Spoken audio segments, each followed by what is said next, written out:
Actual original குரல் இருக்குது பாருங்கள். இப்போ எல்லாத்துக்குமே ப்ராப்ளம் என்னென்னா அவங்க ஒரிஜினல் குரல் அவங்களுக்கு வரல.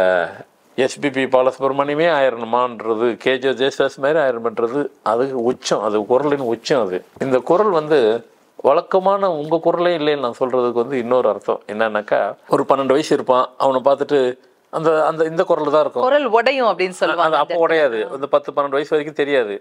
நம்ம ஒரு 3-4 வருஷம் கழிச்சு அப்படி பார்த்து 14-15-16 வயசில் பார்ப்போம், பார்த்துட்டாங்க இன்னும் நல்லா இருக்குங்களான்னு. என்னடா குரல் உடைஞ்சிருச்சா, தான் குரலே தனக்கு இல்லையே, தான் குரல் தனக்கு இல்லையே அப்படிங்கிறது. இதைத்தான் நான் எல்லாத்துக்குமே சொல்கிறேன். அதுக்கு இவனை மாதிரியே தான் எல்லா குரலும் இருக்குன்னு நான் சொல்ல வரல. ஆனால் 3ஆம் நம்பரில் பேர் இருந்திருந்ததுன்னு வச்சிங்களேன், உங்கள் டோன் உங்களுக்கு இப்போ எல்லாம் போயிடும். இப்படி ஒவ்வொருத்தருக்கும் அதே மாதிரி 2க்கு 9 இருந்துருச்சு. நான் ரொம்ப குவைட்டு கான்ட்ரவர்சியாக இருக்குது. அப்போது வாய்ஸே உங்கள் குரலே போயிடுது. நாம் எல்லாருமே எஸ்பி பாலசுப்ரியா ஆகணும்னு நினைக்கிறது வந்து நினைவாக இருக்கலாம். சினிமாக்காக ஜேசுதாஸ்ன்னு மாற்றினாரும் மாறிடுச்சான்னு தெரியல. அது 4 ஜேசுதாஸ்ன்னு அவரே சொல்ல ஆரம்பிச்சிட்டாரு, மாறிடுச்சுல. லூர்து ராஜேஸ்வரன் யாருக்கு தெரியல, அந்த பேர் தான் அவங்க ஒரிஜினல் பேர். இப்போ நான் சொன்னது யாருக்கு தெரியாது, இப்போ இனிமேல் தெரிஞ்சுக்கிறீங்க. ஆக்சுவல் பேர் ஒரிஜினல் பேர் லூர்து ராஜேஸ்வரி, எல்லாரும் ஈஸ்வரின்னு போட்டாங்க.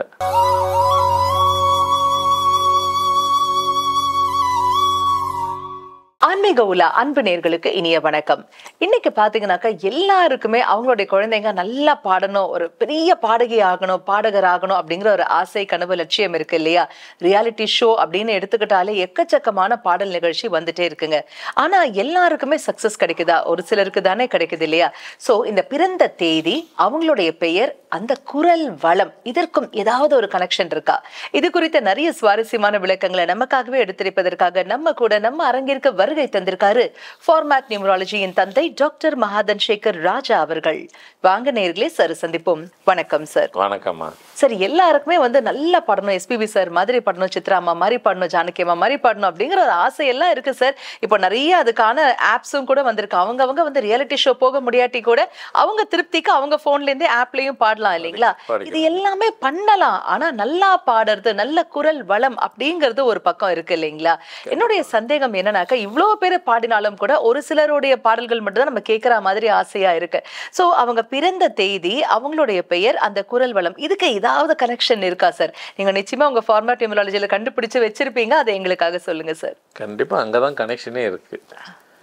ஒரு குரல் வளம் கூட வந்து அவங்களுடைய பிறந்த தேதிக்கு பெயர், அந்த கனெக்டிவிட்டி கரெக்டாக இருக்கணும். அப்படி இல்லைனாக்கா அவங்களுடைய ஆக்சுவல் ஒரிஜினல் குரல் இருக்குது பாருங்கள். இப்போ எல்லாத்துக்குமே ப்ராப்ளம் என்னென்னா அவங்க ஒரிஜினல் குரல் அவங்களுக்கு வரல, இல்லை. அதை அவங்கக்கிட்ட, அவங்க குரல் அவங்கக்கிட்ட இல்லை. அவங்க குரல் அவங்கக்கிட்ட ஒரிஜினல் இருந்தாவே எல்லாமே சிங்கர் தான். அது இல்லை. அதனால் அது இல்லாதனால அவங்களால வந்துட்டு ஷைன் பண்ண முடியல. அவங்களால வந்துட்டு முதல்ல பார்ட்டிசிபேஷனே பண்ண முடியல. எப்படி பண்ண முடியும்? குரல் தான் இல்லையே, இருந்தால் தானே பண்ண முடியும். இதுதான். அப்போ குரலுக்கும் இந்த மாதிரி பிறந்த தேதிக்கும் பேருக்கும் கனெக்ஷன் இருக்கானாக்கா, கனெக்ஷனே அங்கே தான் இருக்குது. இன்னும் சில பேர்லாம் பார்த்தீங்கன்னாக்கா, குரல் வளங்கிறது நாம் சொல்கிறது நீங்கள் சொன்ன மாதிரி எஸ்பிபி பாலசுப்ரமணியமே ஆயிரணுமான்றது, கேஜே ஜேசுதாஸ் மாதிரி ஆயிரணுன்றது அது உச்சம், அது குரலின் உச்சம். அதெல்லாம் அவங்களுக்கு கடவுள் கொடுத்த ஒரு கிஃப்டடு. அதெல்லாம் அவங்களுக்கு வந்து அந்த குரல், அதெல்லாம் தெய்வீக குரல். இப்போ கேஜே ஜேசுதாஸ் குரல்லாம் தெய்வீக குரல் தான் அது. ஏன்னா தெய்வத்துக்காக பாட்டு பாடி இன்றைக்கும் ஹரிவராசனம் பாட்டு பாடணும். ஒரு ஐயப்பனும் உலகம் ஃபுல்லாக தெரியும், அவர் கடவுள் எல்லாம் தெரியும். ஆனால் சபரிமலைக்கு மாலை போட்டுட்டு வெளிநாட்டில் இருக்கிறவங்க இன்றைக்கி வந்துட்டு போகிறாங்கன்னா இவர் பாடின பாட்டு பார்த்து தான் உலகம் ஃபுல்லாக, இல்லைனாக்கா இன்னொரு 100 ஆண்டு ஆகி கூட அவருக்கு வெளியே தெரிஞ்சிருக்கும். அது எப்படி தெரிய வந்தது? அது இறைவன் வந்துட்டு யாருன்னா ஒருத்தரை சூஸ் தான் பண்ணுவார். சூஸ் பண்ணி அவங்க மூலயமா பாட வைப்பார், பாடிட்டு வெளியே வர வச்சுருவார். அது கேஜே ஜேசுதாஸ் மூலமாக நடந்துருச்சு. அது கிஃப்டட் குரல். அதுக்காக எல்லாருமே அவர் கொடுத்தா அப்படியே கொடுன்னு கேட்க முடியாது. சில பேர் கோயிலில் போயிட்டு அம்மன் நல்லா இந்த உடை உடைச்சிருப்பாங்க. எனக்கு தயவுசெய்து நீ கட்டின உடையே கொடுத்துரு, நீங்கள் அதே கூட எடுத்துகிட்டு போயிடலாம் போல இருக்கும். அதே இவங்க வேண்டுதெல்லாம் பாவம் எதெல்லாம் கூட இல்லை, ஆத்தால மாதிரியே எனக்கு வேணும்னு கேட்குறது. அம்மனோட நெக்லஸ் நல்லா இருக்கு, எந்த பேட்டர்ன் வேணும், அதே பேட்டர்ன் கேட்பீங்க. அப்படிலாம் கேட்காதீங்க. அது இறைவனுக்காக கொடுக்கப்பட்டது. இல்லை சொல்கிறேன் அதை அப்படி கேட்குறதுக்கு பதில் நீங்கள் வேறு எதனா கேட்டால் கூட நடந்திருக்கணும். ஒரு வேளை அப்படி கேட்டால் நடக்குமா? நடக்காது. அது உங்களுக்கே தெரியும். நம்ம கொஞ்சம் ஓவராக போய் கேட்குறோன்ட்டு எப்போ சொல்லுவீங்க? அப்போ சொல்ல மாட்டீங்க. உங்கள் வீட்டில் போய் உங்கள் பசங்கிட்ட போய் ஷேர் பண்ணுவீங்க. அவங்க சொல்லுவாங்க நீங்கள் போய் ஓவராக இல்லைன்னு. ஆமாம்ல கேட்டுட்டேங்கிறது. சரி, அது இருக்கட்டும். இந்த குரல் வழக்கமான உங்கள் குரலே இல்லைன்னு நான் சொல்கிறதுக்கு இன்னொரு அர்த்தம் என்னன்னாக்கா, சில பேருக்கு ஆண்களாக இருந்தாலும் அந்த மென்மையான குரல் கொண்ட லேடிஸ் மாதிரி இருக்கும். அந்த சாஃப்ட்னஸ் குறைஞ்சிரும். பொதுவாக இந்த டீனேஜ் பசங்க பார்த்தீங்கன்னாக்கா, ஆம்பளை பசங்களுக்கு ஒரு 12 வயசு இருப்பான். அவனை பார்த்துட்டு அந்த அந்த இந்த குரல் தான் இருக்கும். குரல் உடையும் அப்படின்னு சொல்லுவாங்க. அது அப்போ உடையாது. 10-12 வயசு வரைக்கும் தெரியாது. நம்ம ஒரு 3-4 வருஷம் கழிச்சு அப்படி பார்த்து 14-15-16 வயசில் பார்ப்போம். பார்த்துட்டாங்க இன்னும் நல்லா இருக்குங்களான்னு. என்னடா குரல் உடைஞ்சிருச்சா? குரல் உடைஞ்சிருச்சு. குரல் உடையும். அப்போ தான் அந்த ஜென்ஸ்க்கு உண்டான குரல் உள்ளே வரணும். பெண்மைக்கு மென்மை தான் இருக்கணும். இவன் இந்த டேட்டுக்கு பேர் சரியாக வரலன்னு போகும்போது அந்த குரல் இவனுக்கு இருக்குது. இவன் எப்படி பாட முடியும்? இவன் எப்படி மற்றதில் ஜெயிக்க முடியும்? அவனுக்கு அதுவே மனக்குறை. தான் குரலே தனக்கு இல்லையே, தான் குரல் தனக்கு இல்லையே அப்படிங்கிறது. இதைத்தான் நான் எல்லாத்துக்குமே சொல்கிறேன். அதுக்கு இவனை மாதிரியே தான் எல்லா குரலும் இருக்குன்னு நான் சொல்ல வரல. இந்த குரலையும் சேர்த்து தான் நான் சொல்லலை. ஒன்று. செகண்டரி, உங்கள் ஒரிஜினல் குரலே உங்களுக்கு இல்லைன்னு தான் நான் சொல்லுவேன். எப்போது டேட் ஆஃப் பர்த்துக்கு பேர் சரி இல்லை அப்படின்னாவே அவங்க ஒரிஜினல் குரல்லையே அது கொடுக்காது. உங்கள் டோனே உங்களுக்கு இல்லை, டோனே மாற்றிடும் அது. அப்போ நீங்கள் இப்போ உதாரணத்துக்கு இப்படி சொல்கிறேன் பாருங்கள். ஒருத்தர் 24ஆம் தேதி பிறந்திருக்கிறீங்க. உங்களுக்கு பேர் ஆக்சுவலி இருக்கிறது 9 நம்பர் இருந்திருக்கணும். உங்கள் டோனு அப்படி இருந்ததுன்னா, பை பர்த்தில் இருந்ததுன்னா, கடவுள் கொடுத்த கிஃப்டட் குரலாக கூட மாறும். சரிங்க, எல்லாத்துக்கும் அது வருமானு தெரியலைங்க. அதே 6ஆம் நம்பரில் கூட இருந்தது, உங்கள் குரலே வந்திருக்கும். ஆனால் 3ஆம் நம்பரில் பேர் இருந்திருந்ததுன்னு வச்சிங்களேன், உங்கள் டோன் உங்களுக்கு இப்போ எல்லாம் போயிடும். இப்படி ஒவ்வொருத்தருக்கும் அதே மாதிரி 2க்கு 9 இருந்துருச்சு, நான் 3க்கு 7 வந்துருச்சுனாலும் சரி. நீங்கள் 3ஆம் தேதி பிறந்திருக்கீங்க, 7ஆம் நம்பரில் பேர் இருக்குன்னு வைங்களேன், அந்த குரலே கரகரன்னு தான் இருக்கும். உங்கள் குரலே உங்களுக்கே தெரியும், ஒரு மாதிரி டிஸ்டர்ப்டாக இருக்கும். இப்போ லேடிஸாக இருப்பாங்க, ஜென்ஸு குரல் மாதிரி இருக்கும். கொஞ்சம் கேட்கும்போது ஓகே இருக்காங்க இல்லைங்களா? சொல்லுங்க சார்னுவாங்க. நான் சார் இல்லை, நான் லேடிஸ் மேடம்னுவாங்க. அவங்களே சொல்லிப்பாங்க. உண்டா இல்லைங்களா? அது உங்கள் பேர் உங்களுக்கு உங்கள் டேட்டுக்கு கனெக்ட் ஆகலை. அதாவது தவறுதலாக இருக்கிறதையும் தாண்டி கான்ட்ரவர்சியாக இருக்குன்னு அர்த்தம்.